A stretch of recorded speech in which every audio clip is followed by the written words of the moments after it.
Just briefly comments on Professor Brecht's presentation. But my position is a little bit wider, big perspective on for sustainability, and very related with finance, corporate governance also. Okay, let me try to. Yes, firstly, I introduce JACSIS, Japan Center for Sustainable Environment and Society. This was founded in 1993, just after UN Rio Summit Conference. I attended that conference, actually. And after just, we need Japanese, not only campaign NGOs, but also we need more think tank-based activities. This is the Sustainable Environment and Society, and through both cooperation with citizens, and very focused on policy research. And we have many programs from green tax or climate change is very important, and also biodiversity also. And nowadays, very SDGs. And this today, very focused on finance. We are promoting the fair finance network involved in international network, and very related with divestment movement also. So, and our focus on sustainability, there are 4 strategic approaches for sustainability. One is the technical innovation, very important, basically, and also very important legal regulation framework, something. But this economic method of control is much more important in this our world, industrial society. So, you know, this is very growing on focus on SDGs, ESG activities, very based on finance and investment, and also very today's topic of divestment. And fourth is a more background, socio-cultural adaptation. This is one of ethical activities or education, something like.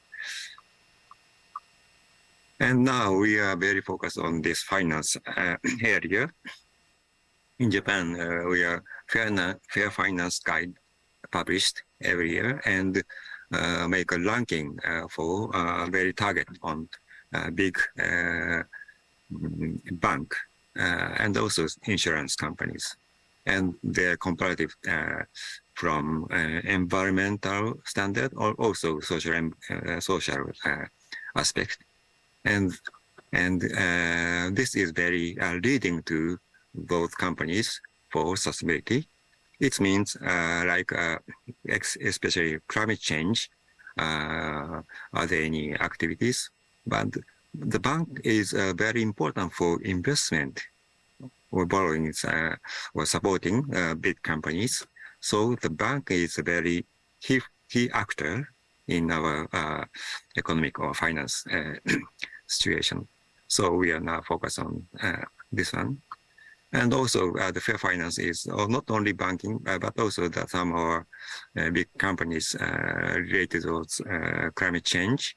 This is, today's from how to free for fossil fuel based activities. So no coal, no green, something like. And now, Professor Becht mentioned about this climate change issue is very, very severe now conditions. But just I think this is broad, picture of our society or our industrial system. You know, this socio-economic system, this is production, consumption, and those are based on resource depletion and also environmental impact. How to control for sustainable system. This is very key of investment and also divestment. This is a very key actor for to control our industrial system, economic system. And and this is more wide perspective on historical aspect. What happened in nowadays in our society, in the global society. So it's a trend analysis of world structure. I mentioned it. This is regime shift. This means sustainability regime shift, just ongoing. And this is very turning point. It's the Earth Summit 1992 in Rio de Janeiro, and the main activities. But they very important. It's clearly from citizens is formerly the green consumer movement or ethical consumer movement. This is just ongoing now, but they are now not only consumption based. They are more focused on investment or finance. This is very engine of our industry and economic system.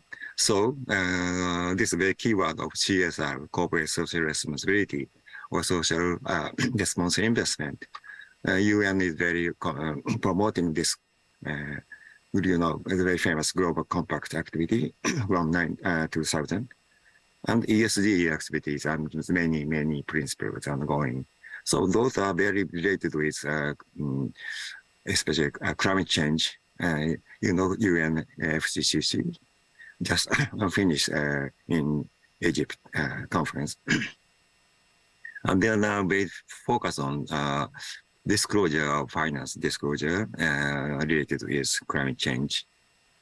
So those are very big background ongoing. So, but originally or very effective from divestment movement on this trend. And but finally, I just more broad vision of our civilization. You know, I use this diagram often, and you know, stripes. Horizontal stripes, every stripe is like 100 years, century. And we are 20th centuries, and now in the 21st century. What happened now is very rapid growing population, energy use, and transportation. Those are very related with fossil fuel. And we have to now change. So what kind of change we need is, I characterize the three characteristics of our modern civilization. This is very three elements: rapid growth of expansion, and also global inequity and large gap. This is a very severe situation, and also basically linear maximization based on the monocultural aspect. This is the loss of diversity related. So how to change this practice from sustainable development? There are some concepts, but basically concept is sustainable development concept is the three dimensions: economically, environmentally, and socially. So I just say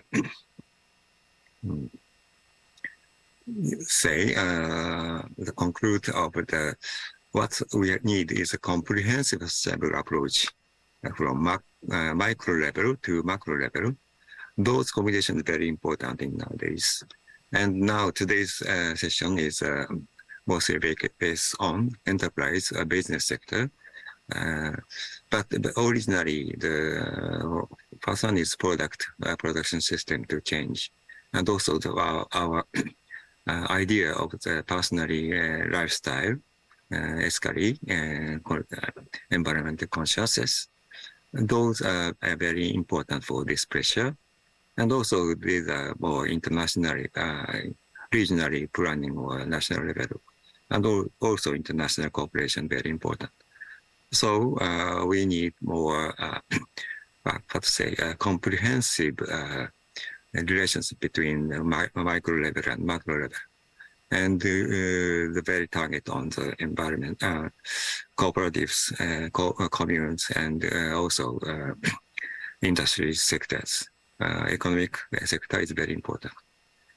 But actually, our system is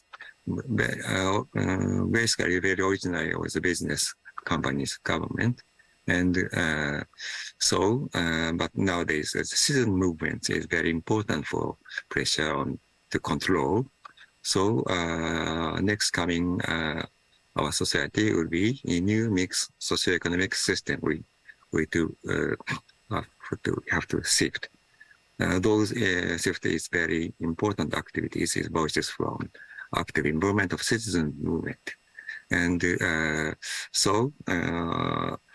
today's it's a very important for it's kind of first step to change our society free from fossil fuel-based civilization.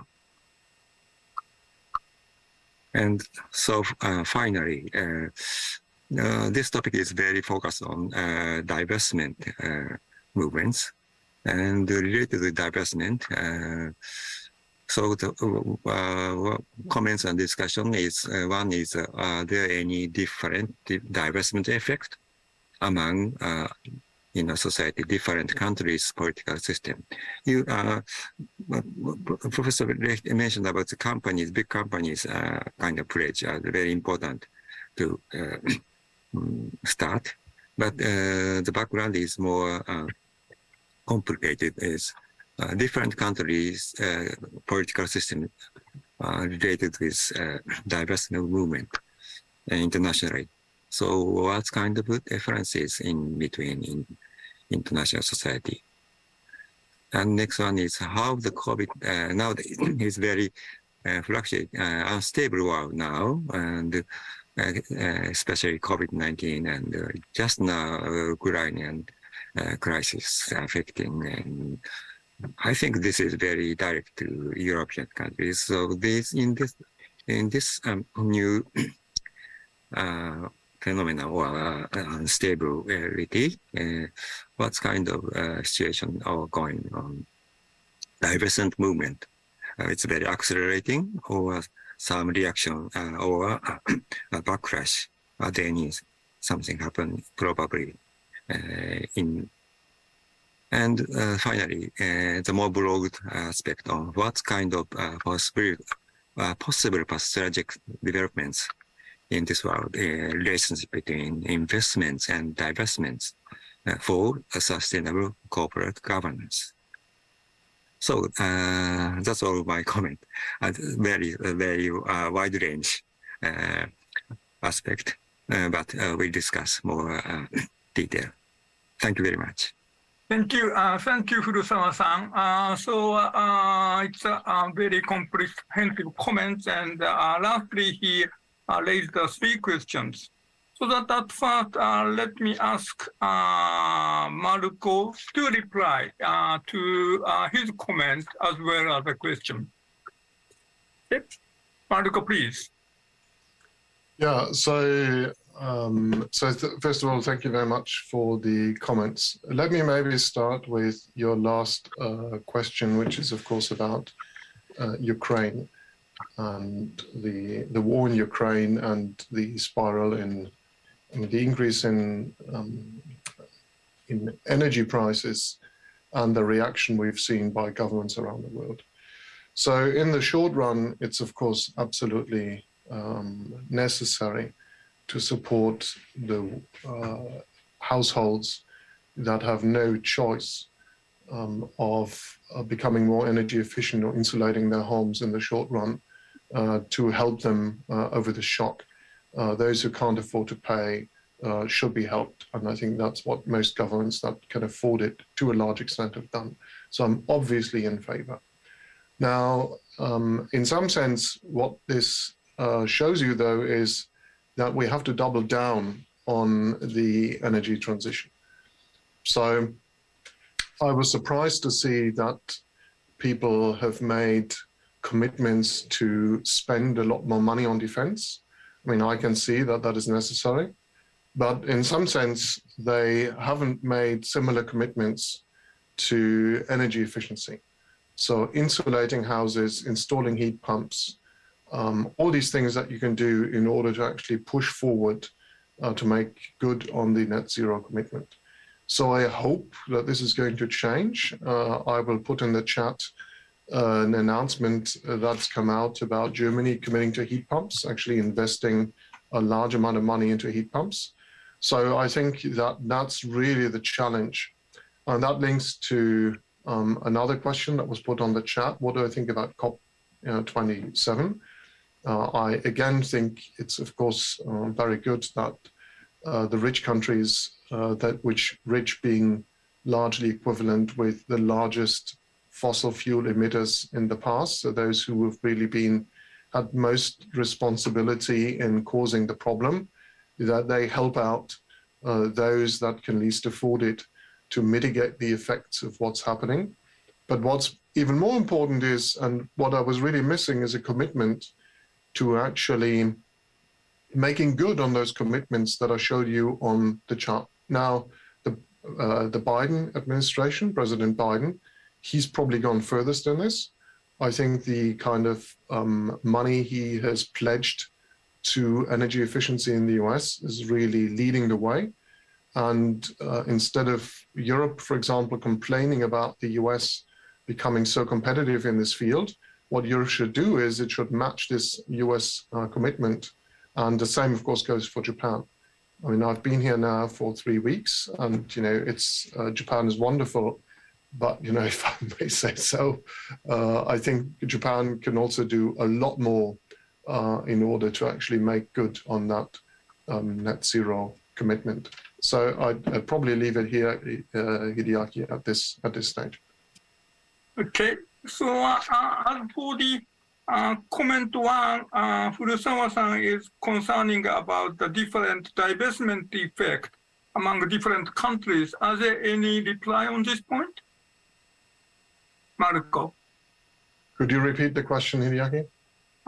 Yes, he raised a question, Furusawa-san raised a question on the different divestment effect across the different countries, political system.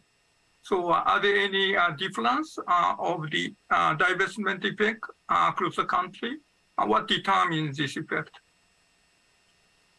Yeah, so that's a very good question, which we haven't analyzed yet. We will need to finish this paper to make the final part of the argument stick. We will have to establish a relationship between the imprint of the movement, and that's both the tweets from the movement itself, but more importantly, the reaction to the pledges. We will have to link that in some sense to the pledges that have been made by the governments. Now, if you look at a very loose correlation here, the places where the movement, where you get the pledges and where the movement has been most active, that's also where you get government, and I would include cities and regions in that. That's where most of the pledges have come from. The outlier, I predict, just eyeballing the table, is going to be Japan.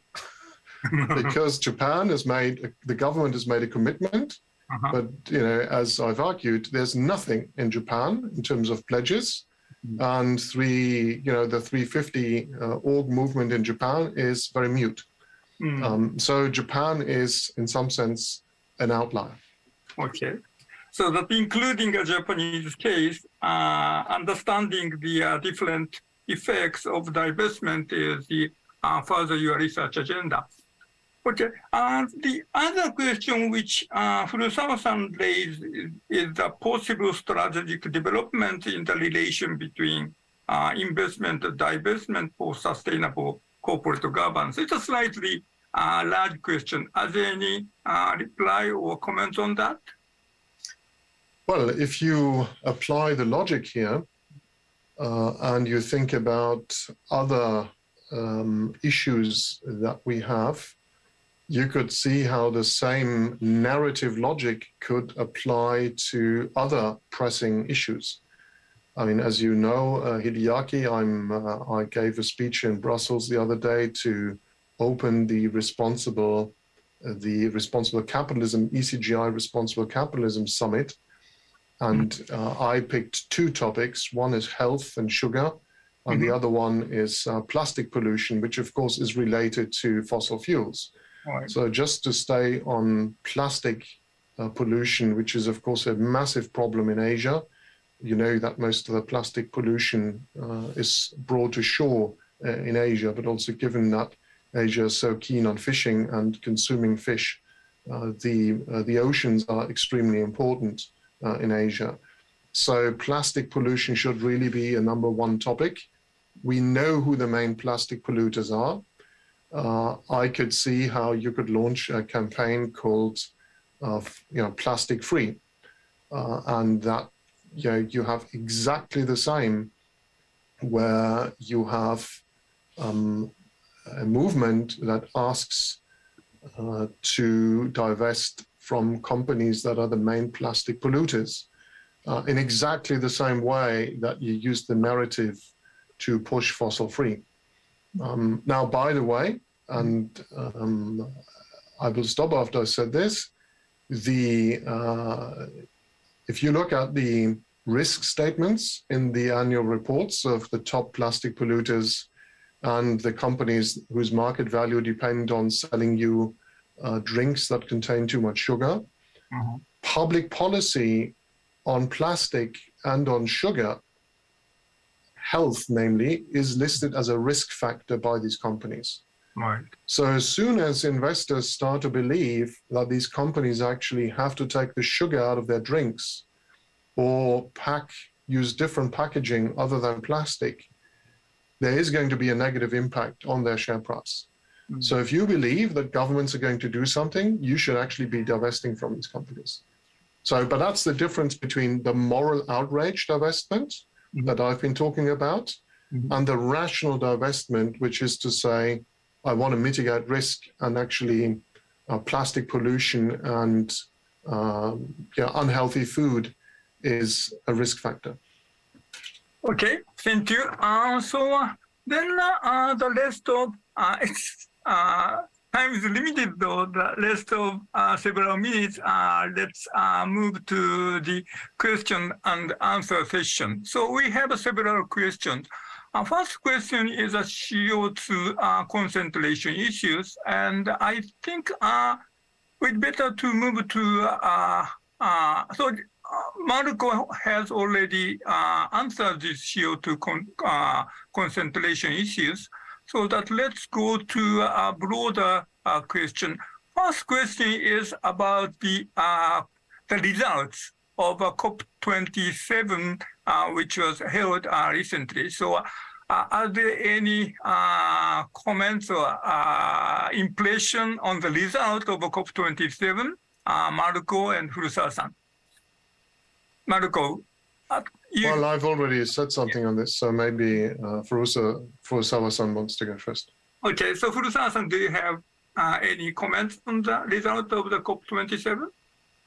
Yeah, this is a very important conference, steps just ongoing.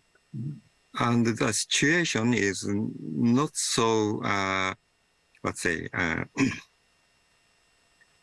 it's a very difficult situation now, ongoing now. Our climate change issue is just over the prevention level. We are now how to adapt or how to reduce the risk. But actually, this COP27 just now focus on more severe situation. This is a kind of, let's say, loss and damage. What a big loss, what kind of big damage. And finally, how to compensate, who compensate. This is a very big finance issue related. So probably this discussion is continuing next conference and in future. So our situation and our, let's say, this international conference is very, very important to front kind of solution. But the situation is getting more severe. This is actually reality. This is my impression. Okay, thank you. So Mark has already mentioned on this COP27 a bit. So are there anything to add? Or, and also we have another question to Marco. So you are staying at Waseda, and questioner said, I'm sure you have some knowledge of the Japanese government policy on the global warming. Then he asked what advice would you give to a Japanese government? Do you have any advice or comment on that one? Sure, absolutely. So Japan has put the net zero commitment into law. And, my knowledge of Japan suggests that if the government does that, it's serious. So what, of course, needs to follow a pledge is a plan how to get there. And there my knowledge fails. I have not studied whether the Japanese government has actually published a plan, a serious plan, how to get there. And of course, the question is whether 2050 is too late. Linking back to the first question that we already at 420, and the carbon budget is basically consumed. So is 2050 enough? And how can we go even faster? So, if I had the Japanese government's plan, within my limited knowledge, being a finance professor, not being a scientist, I would love to have a group of independent experts evaluate the plan and see whether what the government is planning is sufficient to get Japan there, maybe even before 2050. Okay, thank you. So the time is running. So our last question, which I'd like to raise is today you emphasize the role of divestment pledge. But from the basic financial literature says that engagement or voice and exit or divestment are trade-off. And then the natural question is, what is the relation between two? So it's a substitutive or complementary, or if it would be complementary, what's the mechanism? Or are there any division of labor which is fit for engagement, and the other area is fit for divestment pledge? So are there any comment on that question? Yeah, so as I said, I think the movement has been very clever in picking the institution it's lobbied to make divestment pledges. Because what you really want is influential, socially influential institutions making that pledge. And if you like, if they have a small portfolio, that's even better. Because then that doesn't take away from the other tools that you can use. So you do want to target the most prestigious institutions in the country initially. Now then, once you've actually had the social influence, the social impact that you seek, then it becomes a self-fulfilling prophecy, because then it becomes a material risk that investors should take into account anyway. And then once that's the case, the question is what next? And there, I'm a big fan of Bolton and Kupurchik's proposal to have net zero index investments, which basically means you commit to divesting along a path to net zero. Now, if the companies react and they actually become net zero, you don't divest from them. If they don't, you divest from them. And you do that very publicly. So engagement and divestment then go hand in hand because you commit to divesting. So it's smart from the engagement point of view, it's good risk management, and it puts pressure on the companies also by very large asset managers who might be less prestigious than some of the other institutions that I've mentioned, socially speaking. Okay, thank you so much.